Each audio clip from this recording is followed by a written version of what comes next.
Hello, good morning to all of you. आप सभी का स्वागत है भटनेर आईएएस में। तो ये हमारी जो क्लासेस है वो पॉलिटी करंट अफेयर्स की है। ये आज की हमारी फर्स्ट क्लास है और हम क्या करेंगे कि जनवरी 2020 से लगा करके यानी जनवरी 2021 तक हम पूरा डिस्कस करेंगे। इसमें से जितना भी इसमें डेवलपमेंट होगा पॉलिटी के अंदर, जितने भी सुप्रीम कोर्ट के वर्डिक्ट होंगे, हम ये कॉम्प्रहेंसिवली पूरा इसमें जो करंट अफेयर्स वो चाहे प्रीलिम्स या फिर मेंस दोनों के लिए उतना ही इंपॉर्टेंट होगा। ठीक है, तो चलिए स्टार्ट करते हैं। आप मुझसे पहले से भी मुझे जानते होंगे, उम्मीद करता हूँ। मेरा नाम देवी सिंह है और चलिए देख लेते हैं हम। तो सबसे पहले हमारा आज का जो पहला, ये हमारी फर्स्ट क्लास है, ठीक है। और फर्स्ट क्लास का ही मैं आपको ये बता दूं, ये 2 या 3 जनवरी को एक पॉपुलर था, ये पॉपुलराइज हुआ था। तो छठी अनुसूची और इनर लाइन परमिट, यानी छठी अनुसूची और इनर लाइन परमिट प्रणाली, इनर लाइन परमिट प्रणाली।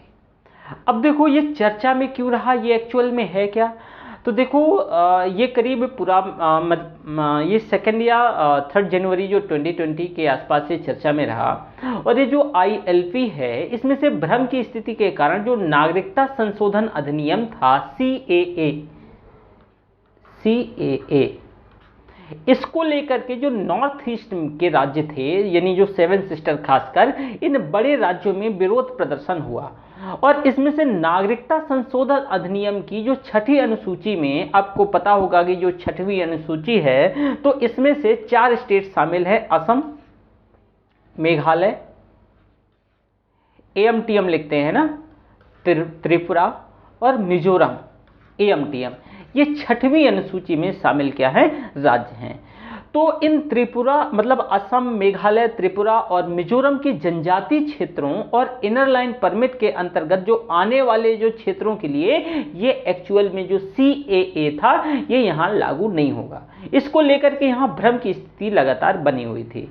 तो 19 दिसंबर आपको याद होगा, जो 19 दिसंबर 2019 में मेघालय विधानसभा में, जो मेघालय विधानसभा थी, तो मेघालय विधानसभा में इनर लाइन परमिट को लागू करने के लिए केंद्र से आग्रह करने का एक प्रस्ताव सर्वसम्मति से पारित किया गया। इसमें पहले इसको 11 दिसंबर को, यानी 11 दिसंबर को राष्ट्रपति के द्वारा हस्ताक्षर किए जाने के बाद जो ILP है, तो ILP को मणिपुर तक क्या कर दिया गया था, बढ़ा दिया गया था, इसके क्षेत्र को एक्सटेंड कर दिया गया था।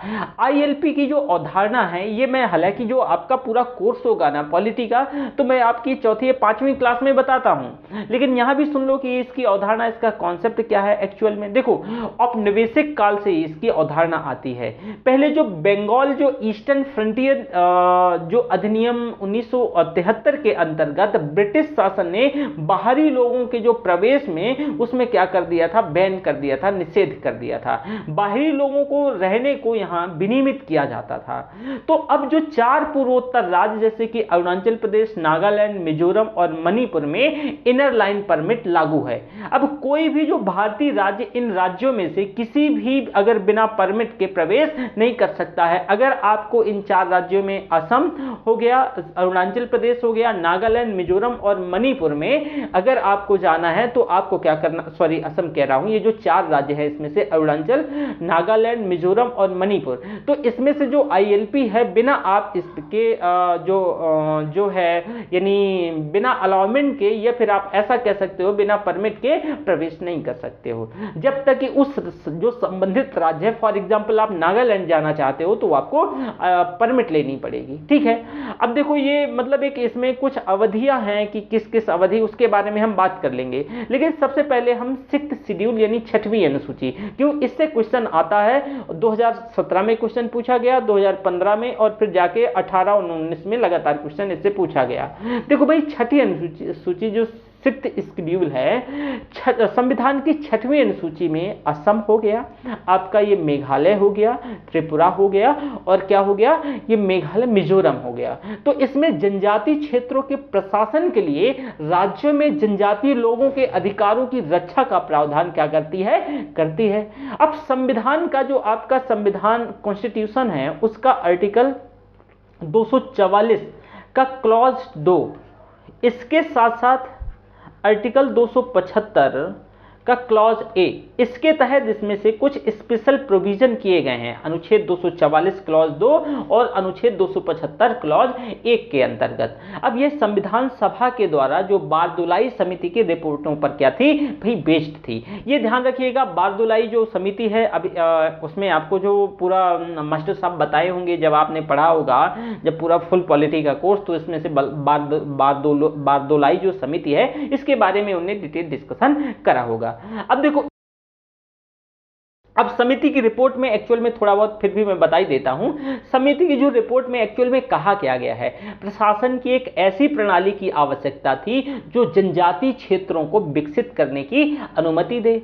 तो रिपोर्ट में जो मैदानी इलाके थे, तो मैदानी इलाकों के द्वारा इन जनजातीय क्षेत्रों के शोषण से और सुरक्षा से इनके विशिष्ट सामाजिक रीति रिवाजों के अकॉर्डिंगली इनको संरक्षित करने के लिए भी कहा गया था, ये जो बारदुलाई समिति थी। और यह एक जो ऑटोनॉमस रीजन है, यानी जो स्वायत्त क्षेत्रीय परिषद और स्वायत्त जिला परिषद जो है, इसके माध्यम से जो आदिवासी को विधायी और कार्यकारी शक्तियों को प्रयोग करने की इसमें से क्या है, पूरी स्वतंत्रता दी गई है। ठीक है, साथ ही साथ बात करें जो स्वायत्त जिला परिषद है, तो उसके अंदर जो है राज्य के अंदर ऐसे जिले आते हैं जो स्वायत्त जिला परिषद, मैंने आपको बताया, आपको जो स्वायत्त क्षेत्रीय परिषद के भी बारे में बता दूंगा, लेकिन जो स्वायत्त जिला परिषद जो एडीसी बोलते हैं इसको, यानी जो ऑटोनॉमस डिस्ट्रिक्ट काउंसिल्स होते हैं, तो ये स्वायत्त जिला परिषद एक राज्य के अंदर एक ऐसे जिले होते हैं जिन्हें केंद्र सरकार ने राज्य विधानमंडल के अंतर्गत इन्हें ऑटोनॉमी अलग अलग रूप से क्या कर दी है, प्रदान कर दी है, ऑटोनॉमी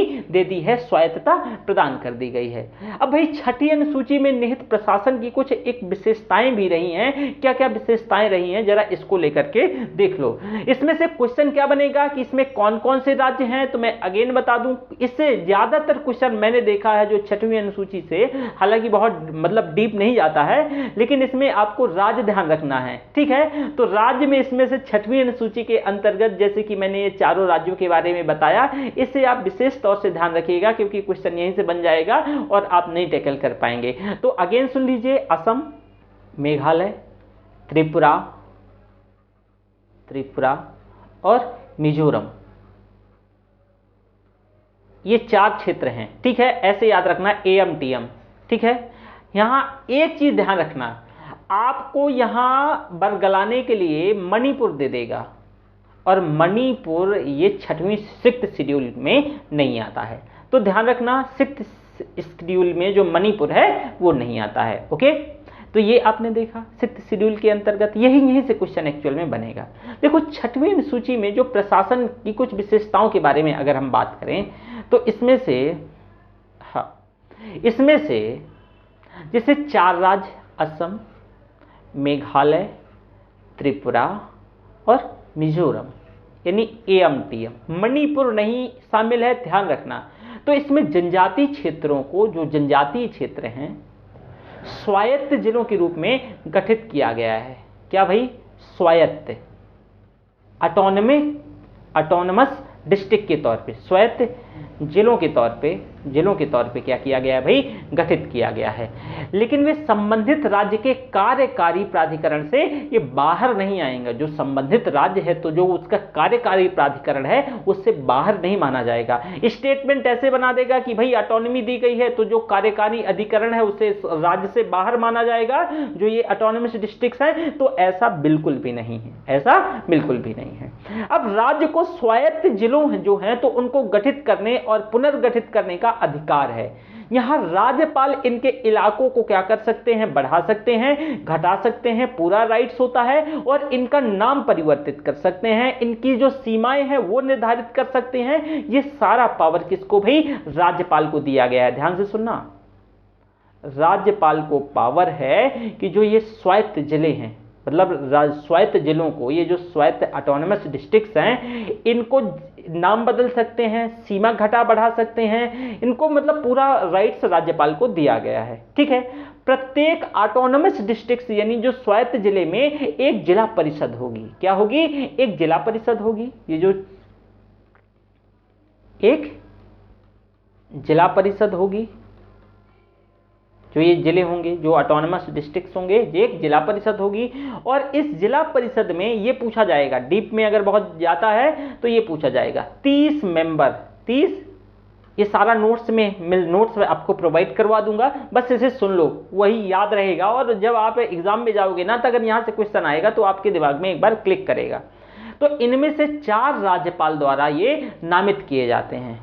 क्या है? ये 4 राज्यपालों के द्वारा नामित किए जाते हैं। और जो शेष जो 26, ये जो इसमें जो ध्यान रखना, इसमें से 4 मेंबर हैं जो हमारे राज्यपाल हैं, ये क्या करेंगे भाई? नामित करेंगे, नॉमिनेट करेंगे। ध्यान रखना 30 में से जो 26 मेंबर हैं ये वयस्क मताधिकार के आधार पे चुने जाते हैं, यूनिवर्सल अडल्ट फ्रेंचाइजी के आधार पे ये चुने जाते हैं। तो 30 सदस्य होंगे इस जिला परिषद में, इसमें से जो 4 होंगे भाई, इसमें राज्यपाल क्या करेगा? इन्हें नॉमिनेटेड करेंगे, और जो 26 ये यूनिवर्सल अडल्ट फ्रेंचाइजी के माध्यम से चुने जाते हैं। ठीक है। निर्वाचित सदस्य 5 साल के कार्यकाल के लिए पद धारण करते हैं, और यदि परिषद को इससे पहले भंग किया जाता है तो जो मनोनीत सदस्य हैं वो राज्यपाल के इच्छानुसार समय तक क्या है? बने रह सकते हैं। लेकिन ऑब्वियसली अगर ये भंग हो जाता है तो ये इनका कार्यकाल भी 5 साल से पहले भी भंग हो सकता है। प्रत्येक स्वायत्त क्षेत्र में एक अलग क्षेत्रीय परिषद भी होगी। जो प्रत्येक इसका जो स्वायत्त क्षेत्र है इसमें एक क्या है? अलग क्षेत्रीय परिषद भी होगी। जिला और क्षेत्रीय परिषदें अपने अधिकार क्षेत्र को, जो उनका अधिकार क्षेत्र है, तो ये जो परिषदें क्या करेंगी? यहां पे प्रशासन करती हैं। और ये खासकर इसे लिख देता हूं, कौन कौन? जिला परिषद, जिला और क्षेत्रीय परिषद। ध्यान से सुनना, जिला और क्षेत्रीय परिषद। ये जिला और क्षेत्रीय परिषदें अपने अधिकार क्षेत्र के तहत जो क्षेत्र आते हैं वहां क्या संभालती हैं भाई? वहां पे ये प्रशासन करती हैं। प्रशासन जैसे कि भूमि, वन, नहर के जल,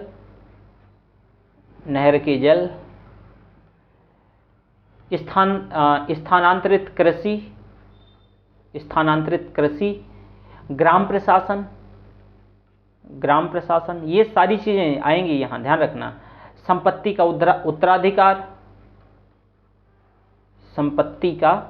उत्तराधिकार, ठीक है। विवाह,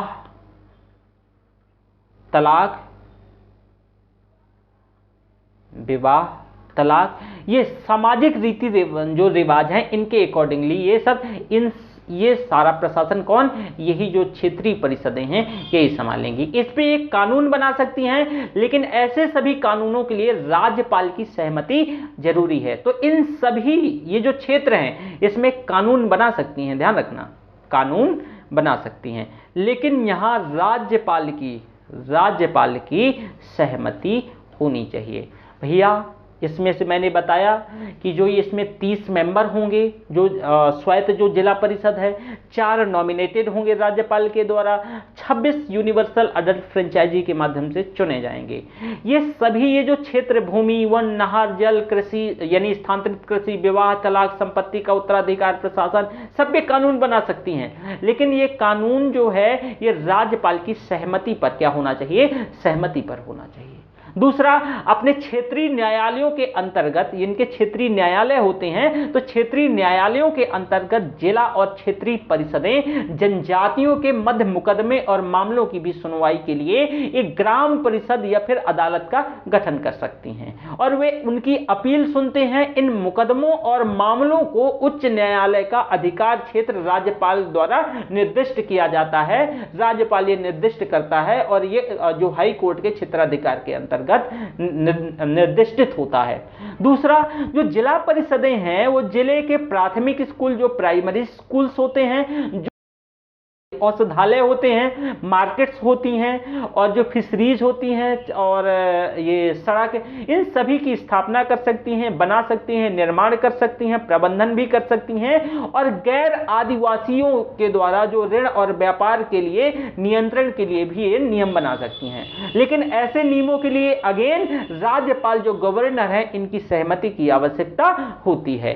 ये सारी चीजें ध्यान रखिएगा, प्लीज यहां से क्वेश्चन पूछा जा सकता है। और और मैं मेंस के पॉइंट ऑफ व्यू से भी आपके साथ क्या कर देता हूं, डिस्कस कर देता हूं। ठीक है, ये पूरा आपको पीटी और मेंस के लिए उतना ही इंपॉर्टेंट है। आपका जो सेकंड जो पॉलिटी और गवर्नेंस, तो पूरा हम एक साल का कवर करेंगे इसमें से। तो जो एक साल के अंतर्गत जो सारी चीजें, जितना भी न्यू डेवलपमेंट है, जो भी चर्चा में रहा है, सब कुछ डिस्कस कर लेंगे और प्रीलिम्स और मेंस के लिए उतना ही इंपॉर्टेंट होगा। ठीक है, अब देखो इसके आगे, जिला और क्षेत्रीय परिषदों के पास जो भू राजस्व जो है, लैंड जो उस पे जो भू राजस्व है, इसका आकलन, इसका संग्रहण और इसको निर्दिष्ट कर लगाने का अधिकार होता है।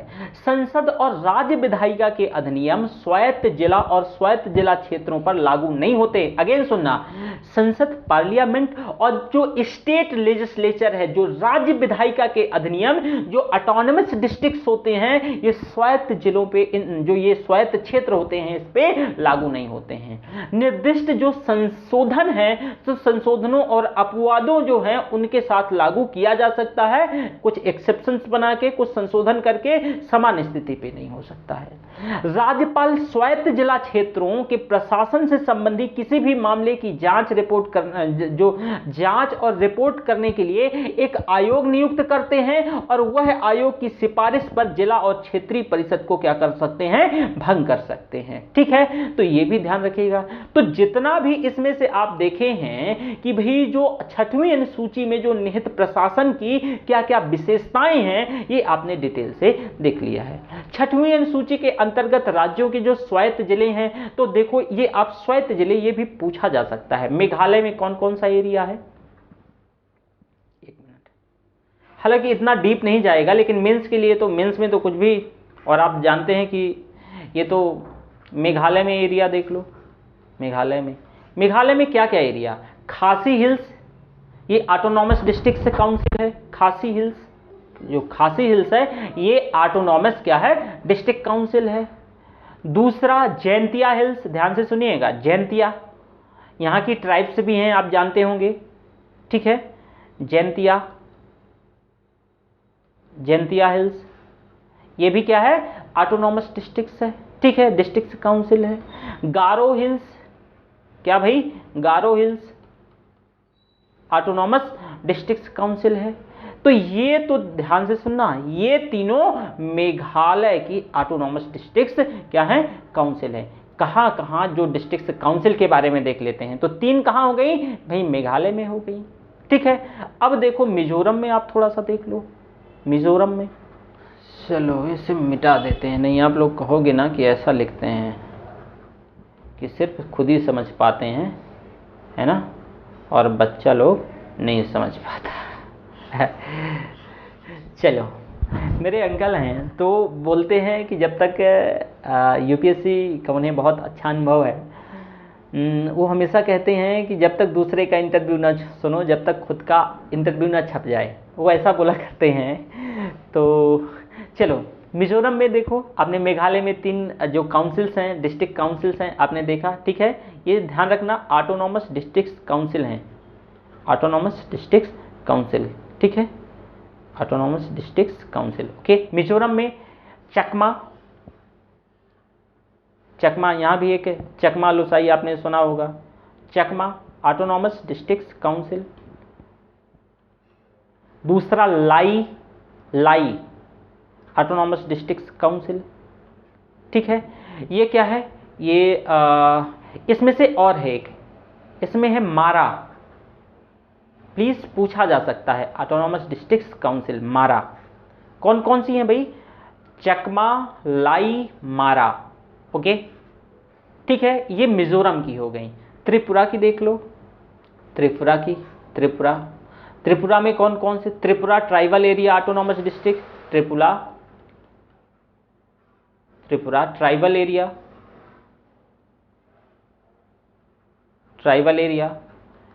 Autonomous district council. ठीक है, ये एक अकेली है त्रिपुरा में, ध्यान रखना। ओके, जो चौथी है असम, कहाँ भैया,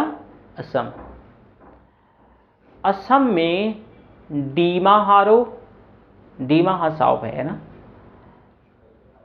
डीमा Hasao Dima Hasao autonomous district council, autonomous district council. और अगला है करवी, कारवी भी लोग कहते हैं ना, कारवी। करवी में इस वजह से बोला जहाँ से मेरा ये यानी ये ऐसा कह लो कि मेरा पड़ोसी डिस्ट्रिक्ट है कर, अब चित्रकूट डिस्ट्रिक्ट है लेकिन बड़ा शहर करवी ही है, तो कार्बी एंगलोंग आपने सुना होगा, एंगलोंग ऑटोनॉमस डिस्ट्रिक्ट काउंसिल। ये भैया दीमा हसाओ और कार्बी एंगलोंग, ठीक है। 2 असम में, त्रिपुरा में 1, मिजोरम में 2 और 3 कहाँ, 3 आपका हो गया मेघालय में। ये ऑटोनॉमस डिस्ट्रिक्ट्स काउंसिल है, ठीक है। अच्छा एक और 1 मिनट, इसमें से जो ये है ना एक और है, ये 2, इसमें से एक और है बोडोलैंड, इसे कौन भूल सकता है ना, बोडोलैंड, बोडोलैंड ऑटोनॉमस, बोडोलैंड जो है टेरिटोरियल काउंसिल है, ध्यान रखना, टेरिटोरियल काउंसिल। ओके, तो ये 3 असम में है, ठीक है।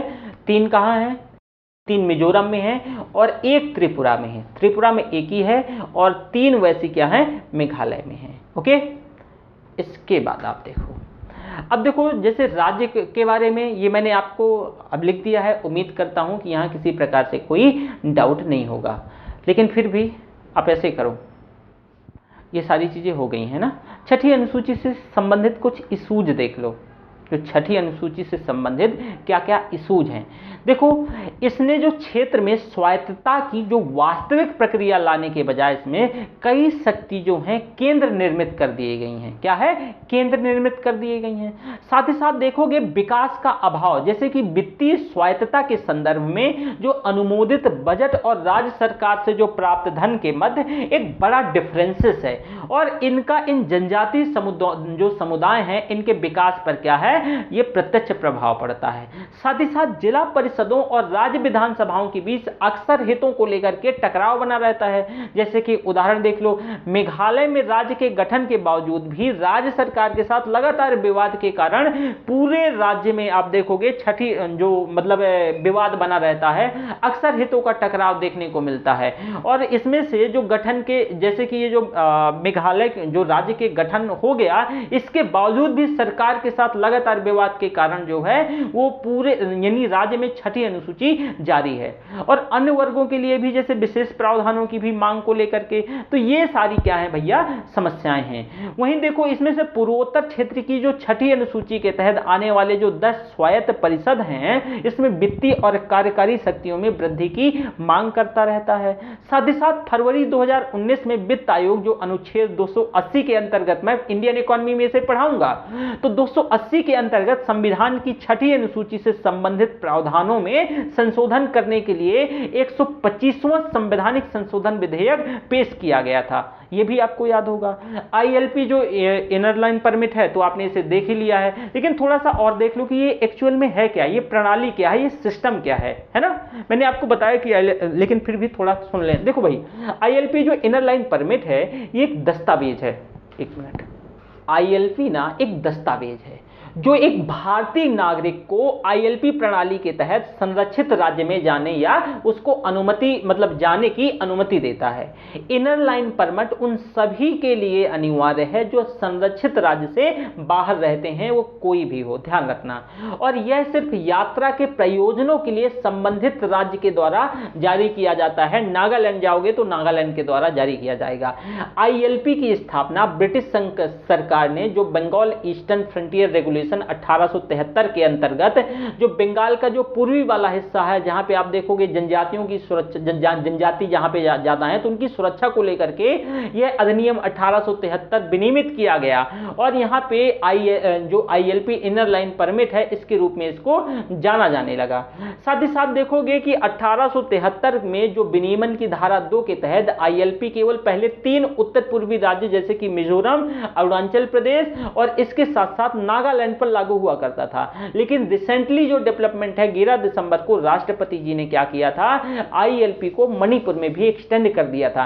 क्वेश्चन कहां पूछा जाएगा, ये पहले से कि मिजोरम, अरुणाचल प्रदेश और नागालैंड। ध्यान से सुनना, आईएलपी पहले से कहां का, मिजोरम, नागालैंड और ये जो 1873 के विनियमन की धारा 2 के अंतर्गत 3 जगह था, यानी नागालैंड में, अरुणाचल प्रदेश में और मिजोरम में। लेकिन जो 11 दिसंबर को क्या है, राष्ट्रपति जी ने क्या किया था, आईएलपी को मणिपुर के साथ, मणिपुर में एक्सटेंड कर दिया था। एक चीज और यहां पे मैं बता दूं, जो विदेशी पर्यटकों को उन पर्यटन स्थलों की यात्रा करने के लिए जो संरक्षित क्षेत्र परमिट यानी पीएपी की आवश्यकता होती है, तो ये जो आईएलपी है ये हमारे ये घरेलू जो नागरिक हैं, भारत के ही लोग हैं, उनके लिए है। घरेलू पर्यटकों के द्वारा ये आईएलपी का प्रयोग किया जाता है। और ये जो है पीएपी जो संरक्षित क्षेत्र परमिट है, वो उससे विदेशियों के लिए डिफरेंट चीज होती है। ठीक है, अब देखो विदेशी जो संरक्षित क्षेत्रों को 1958 के तहत जो इनर लाइन में पड़ने वाले जो सभी क्षेत्र हैं, तो जैसे कि उक्त आदेश में ये परिभाषित करा गया था कि राज्य की जो अंतरराज्यीय सीमा को संरक्षित क्षेत्र घोषित करके और इनके लिए प्रावधान किया जाएगा।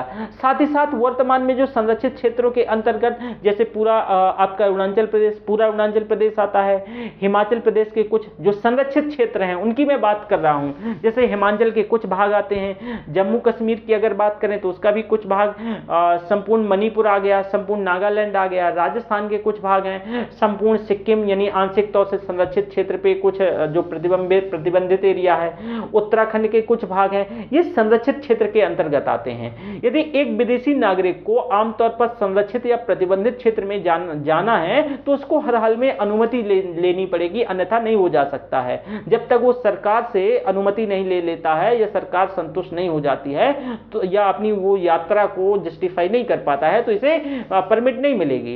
अब प्रत्येक विदेशी नागरिक जैसे भूटान के नागरिक को छोड़कर जो कि संरक्षित और प्रतिबंधित क्षेत्र में प्रवेश करने या रहने की इच्छा रखता है, जो कि विदेशी के लिए ये अधिकार जारी करने की शक्तियां भी रखती है और प्राधिकरण से आवेदन जारी करने पे विशेष अनुमति प्राप्त करने की आवश्यकता हो जाती है। तो ये तो पूरा मैटर रहा भाई 6वीं अनुसूची और आईएलपी का। अब उम्मीद करता हूं यहां तक किसी भी बच्चे को इसमें कोई डाउट नहीं होगा। ठीक है, दूसरा हमारा मैटर जो है ये पॉलिटी में यानी 5 जनवरी 2020 को तुलु भाषा को लेकर के आया। ये तुलु भाषा क्या थी जरा इसे देख लो। एक हमने इशू देख लिया ना, एक इशू को हमने देख लिया 6वीं अनुसूची ये, ठीक है, इसे है ना। तो अब हमारा जो दूसरा इशू है, दूसरा तुलु भाषा है। क्या है भाई, तुलु भाषा। देखो जरा ये तुलु भाषा से संबंधित क्या मैटर है। तुलु भाषा मैं एकदम सीक्वेंस से पढ़ा रहा हूं, तो ये इस वजह से पहला लेक्चर है और हमें मतलब अब तक ये कह लो यानी जनवरी 2020 से अब तक ये सारी चीजें कवर करूंगा।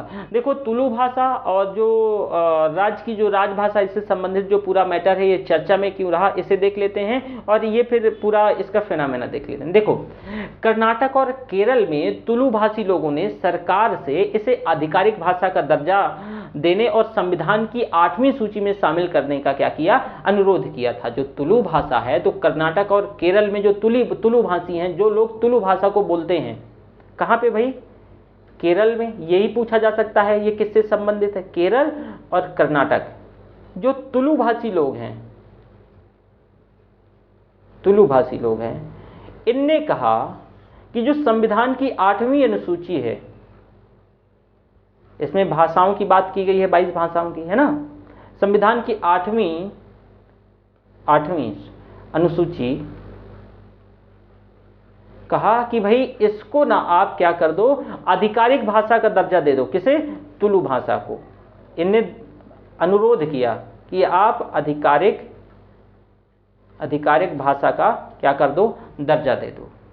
अब वर्ष 2020 में जो नई राष्ट्रीय शिक्षा नीति है, इसमें तुलु भाषा को सम्मिलित करने की भी मांग उठ रही थी। ठीक है, तो इस वजह से ये क्या हो जाता है भाई, इंपॉर्टेंट हो जाता है। इस वजह से ये पूछा जा सकता है कि तुलु भाषा कहाँ से संबंधित है, तो राज्य पूछा जा सकता है। फिर जब भाषा की बात आएगी तो अनुसूचियों के बारे में पूछा जा सकता है। तो देखो किस राज्य में जो राजभाषा या फिर भाषाएं, तो किस राज्य की जो भाषाएं यानी जो भारतीय संविधान का भाग 17 17 हुआ ना।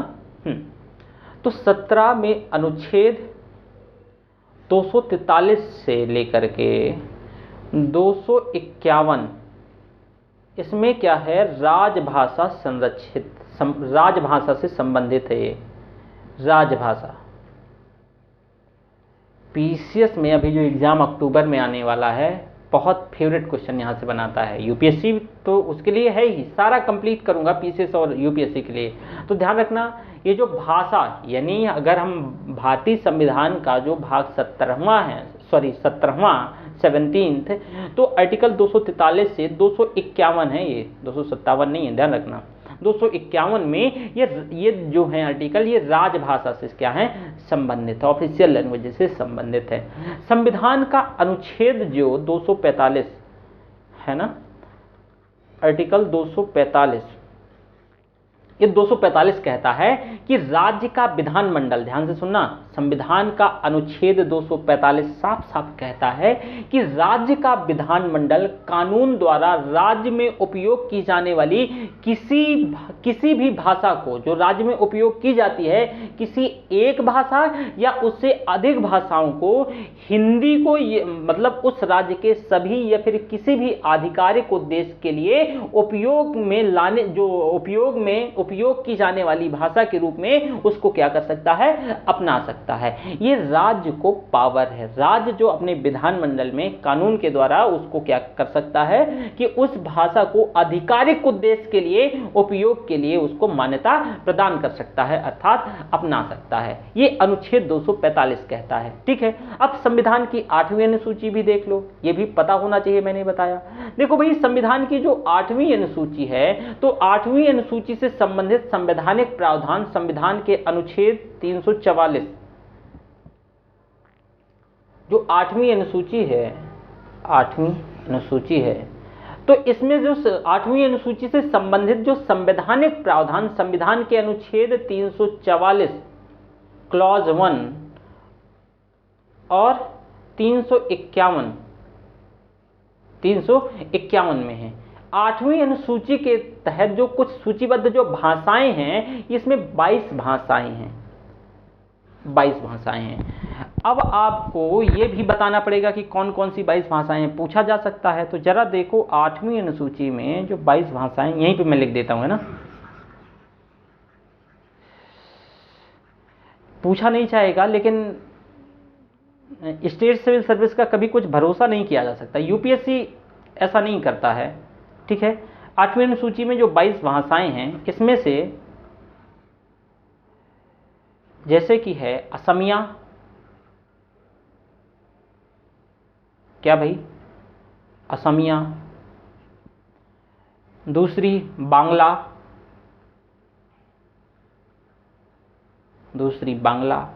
तीसरी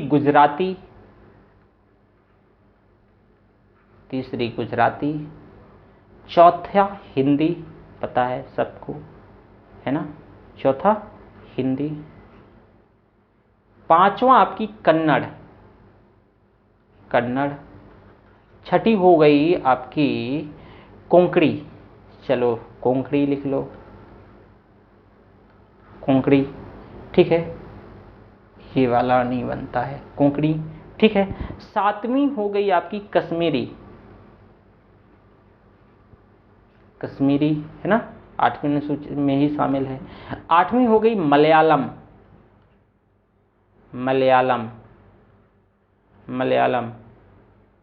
9वीं हो गई मणिपुरी, 10वीं हो गई मराठी, 11वीं हो गई नेपाली, और ये भी आपकी 8वीं अनुसूची में शामिल है, ध्यान रखना, नेपाली 11वीं। 12वीं हो गई पंजाबी, 12वीं क्या हो गई भाई, पंजाबी हो गई। ठीक है ना। 13वीं हो गई उड़िया, क्या हो गई, उड़िया। 14वीं हो गई संस्कृत, क्या है, संस्कृत। 15वीं हो गई सिंधी, 16वीं हो गई तमिल।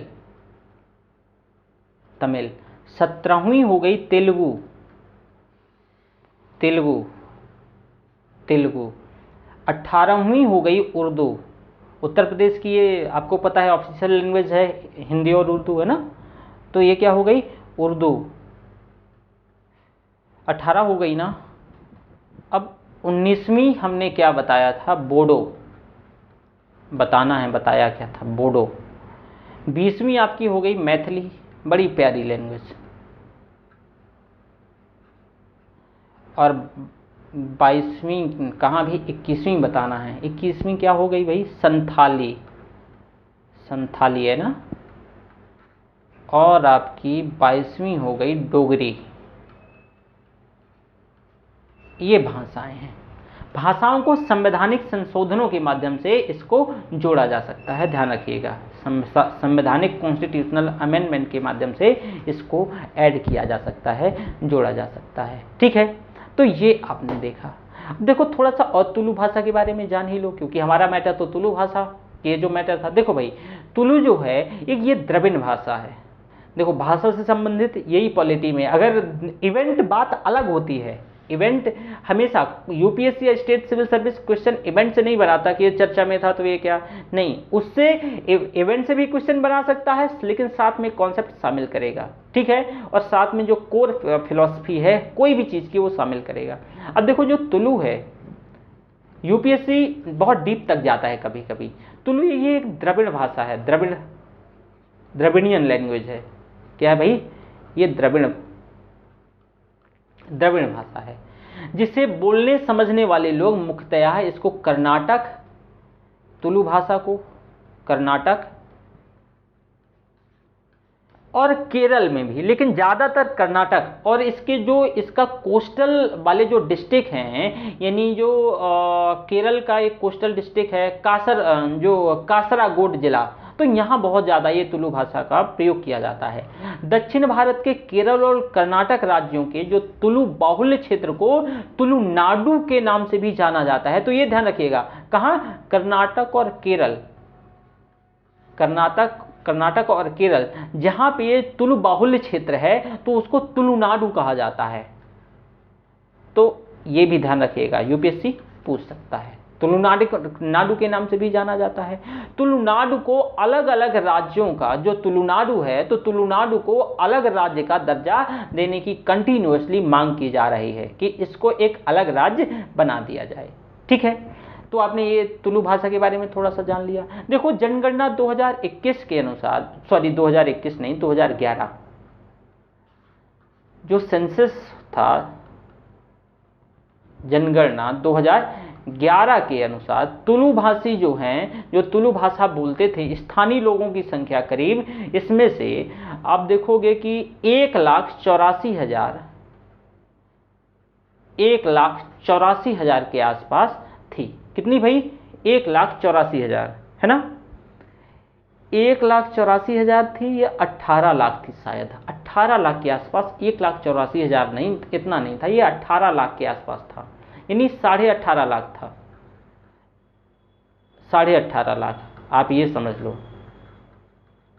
इसका एग्जैक्ट फिगर आपसे नहीं पूछा जाएगा, बस ये पूछा जा सकता है थोड़ा बहुत, मतलब राउंड फिगर में, तो 18.5 लाख याद रखना, 18.5 लाख।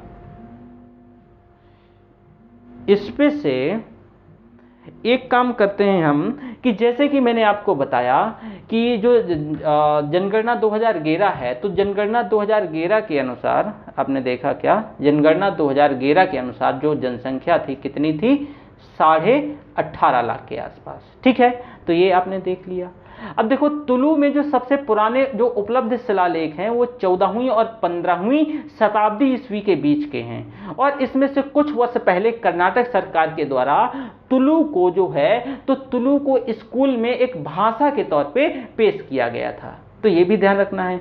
तुलु भाषा की कला और संस्कृति के बारे में, तो जो तुलु में लोकगीत रूपों में, जैसे कि आप देखोगे इसको लोकगीत रूप में प्रयोग किया जाता है। पारंपरिक जो लोक रंगमंच हैं, यक्षगान के साथ इसका समृद्ध जो मतलब मौखिक साहित्य परंपरा रही है, और तुलु में सिनेमा की एक जो है वो सक्रिय परंपरा भी रही है। इसमें से करीब लगभग 5 से 7 फिल्में तुलु भाषा में अब तक बनी हुई हैं। ठीक है, और इसके साथ साथ अगर हम मान्यता के मामले को देखें तो देखो संविधान का अनुच्छेद 29 जो है यह अल्पसंख्यकों के हितों के संरक्षण की बात करता है, यह उसी से संबंधित है। तो इसमें कहा गया है कि भाई भारत के राज्य क्षेत्र या उसके किसी भाग के जो निवासी भारतीयों के किसी भी अनुभाग या उसकी अपनी विशेष भाषा या लिपि या संस्कृति को बनाए रखने का अधिकार होगा।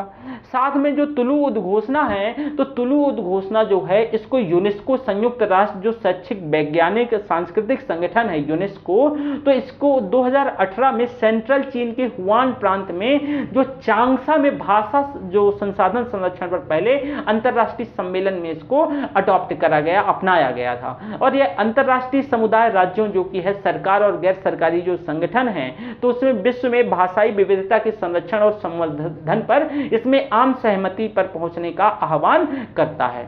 साथ ही साथ 8वीं अनुसूची के तहत मान्यता के क्या क्या लाभ होते हैं कि अगर 8वीं अनुसूची में कोई भाषा को शामिल कर दिया जाता है। एक तो ये कि साहित्य अकादमी को भाषा की राष्ट्रीय, अगर हम बात करें तो राष्ट्रीय पर जो अकादमी भी कहा जाता है। इसके साथ साथ जो कि विभिन्न भाषाओं में निहित साहित्य को संरक्षित करती है, उनको बढ़ावा देती है।